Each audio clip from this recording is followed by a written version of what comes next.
What is going on, everybody? We have an absolute treat for you today on MHR TV. I have at least 10, I think, mock trades, including OG Anunoby, that we are going to break down and grade over the course of this video. So if you like what you see along the way, then don't be afraid to drop a like to support this channel and help it reach some new viewers. And be sure to subscribe if you are new to this channel. And if you are also not subscribed to the main channel, Amateur Sports, you need to be doing that as well. Raptors content 3 times a week on there with over 9,000 subscribers. On this channel, let's get to 500. That'd be great to hit on the second channel. But all these rumors surrounding OG Anunoby and how he may not be happy in Toronto. Now, I think all of those rumors are absolute BS, but that doesn't stop so many teams from growing interest in the player. In fact, in yesterday's video on Amateur Sports, I talked about the amount of teams that were interested in him. It's over 10 teams. I think it's getting close to 15 teams who have reportedly shown interest in trading for OG Anunoby. And we know how good OG is.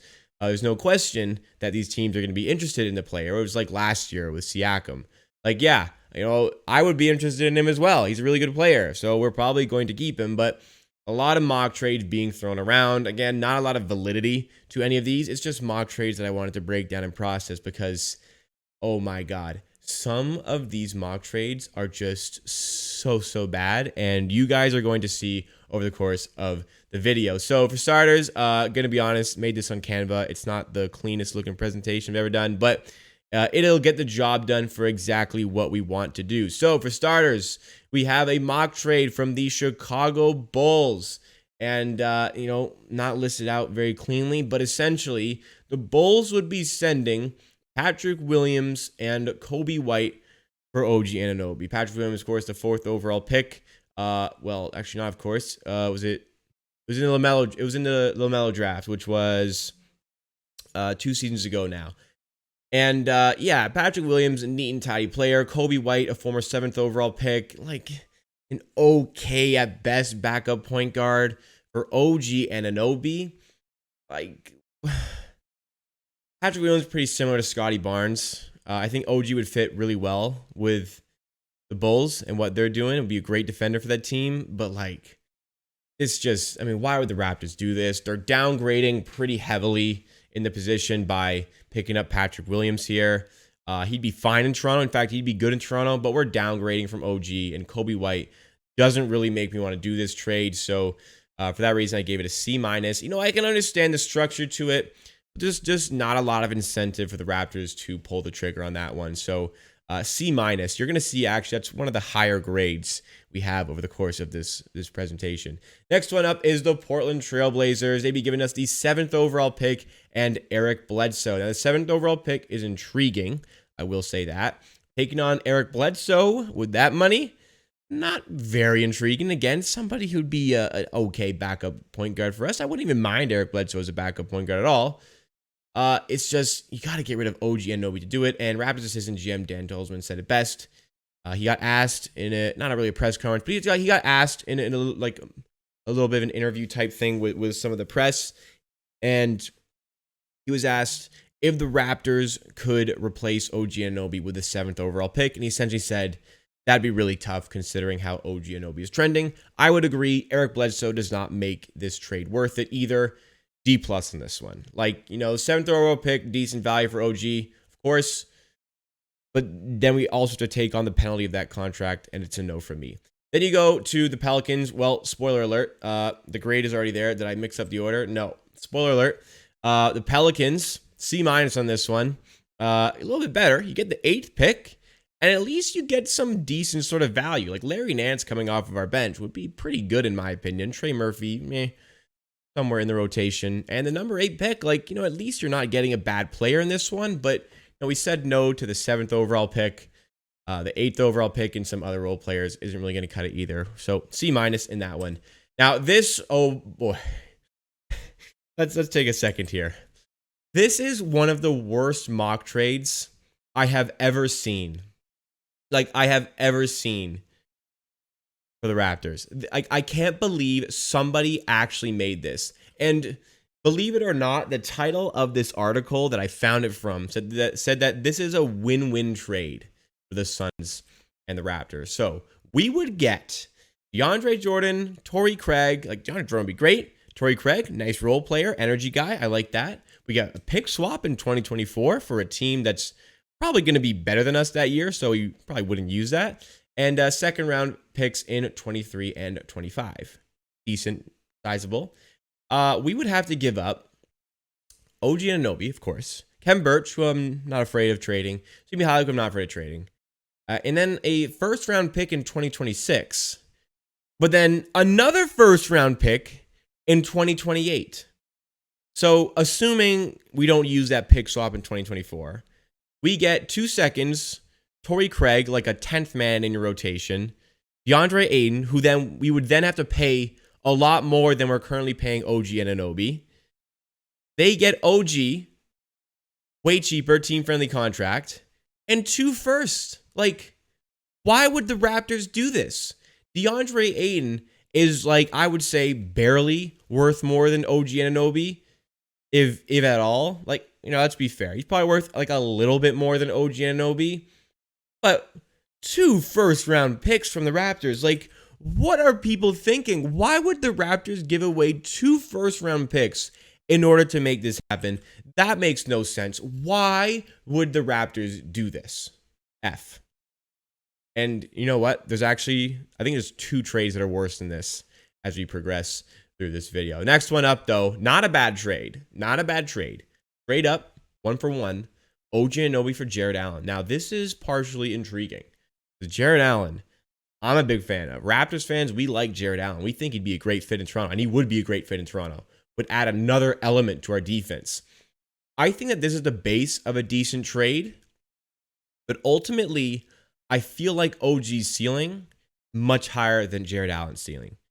Centers are more replaceable than 2-way 3 and D forwards as talented as OG. That reason I say no.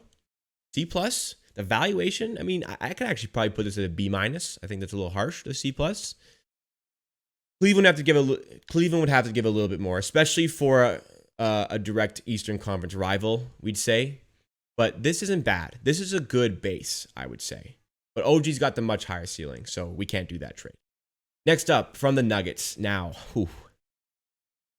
this can get pretty brutal here. So we got 2 trades. First one, try to keep up. The Nuggets get OG Anunoby. Raptors get Rudy Gobert on the worst contract in the NBA. Jared Butler, decent bench, and a first.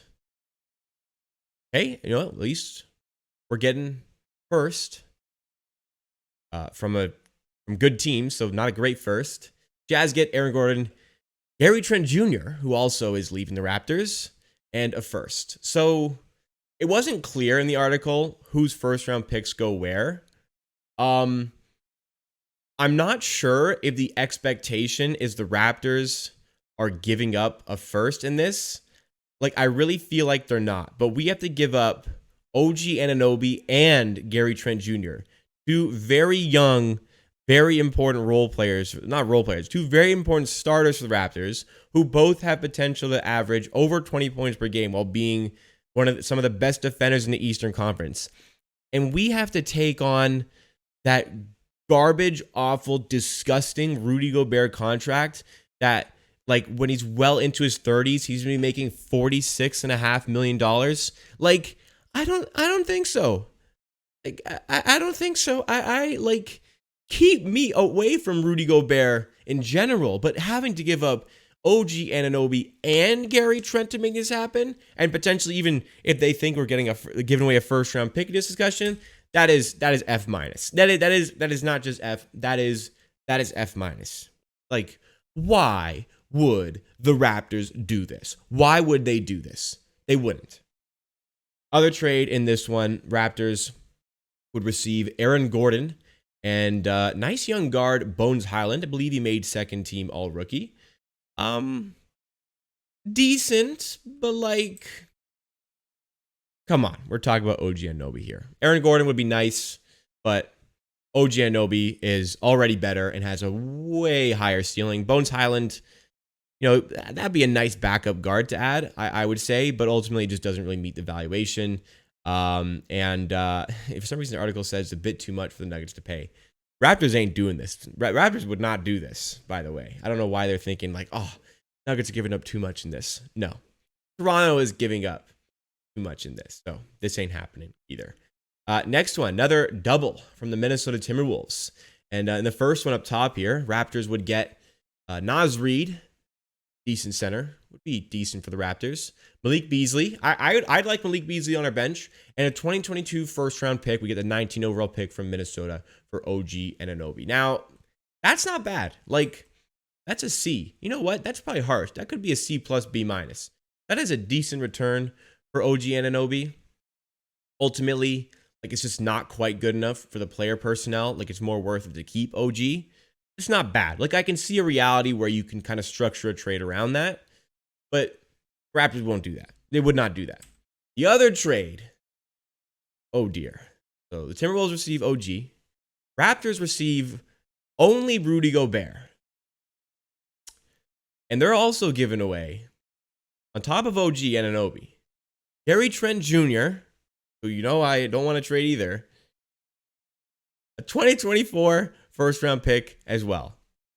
But we have to give up our earliest tradable first round pick, OG Anunoby and Gary Trent Jr., who I've already described how good they are as players, and we're giving away a first round pick to take that contract again for a player that, you know, I've spoken about so much. How much does he really improve our playoff ceiling? And for that reason, we have another F minus. This is the worst trade you are going to see in this video. That is just appalling that somebody would even publish an article that contains this. Like, I guess it's because the Raptors technically need a center. So everybody's like, wow, they were really gonna go all in for Rudy Gobert. Like, no, we're not. We're pretty comfortable to not have a center. It'd be cool to get one, but we don't want to pay like mid-30-year-old Rudy Gobert $46.5 million. No, thank you. That contract, I'm serious, guys. It's gonna be the worst contract in the NBA in the very near future. Next, we have a decent one here. I think this is the last one. Actually, a pretty good one. We get Jonathan Kuminga and James Wiseman from the Warriors for OG Anunoby. Now, James Wiseman's a wild card. He was a second overall pick, but you just don't really know what you're going to get out of him in terms of health or output. Wasn't great in his rookie season when he was playing. Spent this whole season injured. Like it's a wild card. But Jonathan Kuminga, now that is somebody who was interesting. Lots of potential. He ended up going 7th in the draft last year, the Scotty Barnes draft. And honestly, if he got more playtime this season and wasn't on such a good team, I think he might have been in an all-rookie team. There is a ton of potential in Kuminga, who's already showcasing good basketball skill set on top of being probably the best athlete out of that 2021 draft. I continue to say there is a possible reality where Jonathan Kuminga emerges the best player from this draft at some point. You know, we'd like to think it's going to be Scotty Barnes. I would say that's the most likely, but Jonathan Kuminga has the skill set and the athletics, raw ability to be the best player coming out of this draft. And the prospect of the Raptors development team working with him is very nice. OG Anunoby's more established and also has a pretty good ceiling. But this is a good trade. Like, this is a good trade. I would be extremely tempted as the Raptors to make this trade. However, I don't see the Warriors making this one. I don't think that's great for them, but like if they're thinking like Draymond's fading off, replace Draymond with OG Anunoby. Wow. Now, does that make a lot of sense for the Warriors? Does that make the Warriors even better than they are this season? I mean, at the time of recording, it's a 3-2 series. Warriors might win a championship, but like, geez, to run it back next season, this could be intriguing for both the Raptors and the Warriors. I don't think the Warriors would give up this much. They might. But it is important to note that this article also said the Raptors would probably have to give away a first-round pick in order to make this happen. At that point, I would probably say no to this trade. We had to give a first, but like this is very, very tempting. Now, yeah, that's the end of the video. That's the end of the slideshow. Sorry. So as far as trading OG, I'm not like really thrilled about the idea of trading OG, but it's important to understand that like, he's not completely untouchable. Like if a really good trade offer comes in, and we've seen some good ones, I think that one is something the Raptors would definitely consider. The Raptors would trade OG if it improves the team. Nobody is untouchable in the NBA other than probably Giannis and Luka Doncic. If the right offer comes in, Masai Ujiri is going to pull the trigger, especially for a very cluttered starting lineup. Now, I don't think anything's going to happen. I don't think OG is getting traded, nor do I think we want to trade him. But I'm just saying it is important to note and understand the possibility of a trade happening. And if a great offer comes in, the Raptors will do it. Most of the ones in this video, however, are laughable at best. So that's it for today's Amateur TV video. I hope you did enjoy. Put a bit of work into this one. So again, I hope you enjoyed. If you did, be sure to drop a like and think about subscribing to this channel for lots of great content all throughout the offseason. The second channel, where I could be a little less professional and just have fun producing NBA content, which is what I love to do. Also, check out our main channel, Amateur Sports. We just hit 9,000 subscribers there. More professional Raptors content all throughout the offseason, especially leading up to the NBA draft. And I'll see you again next time for another video.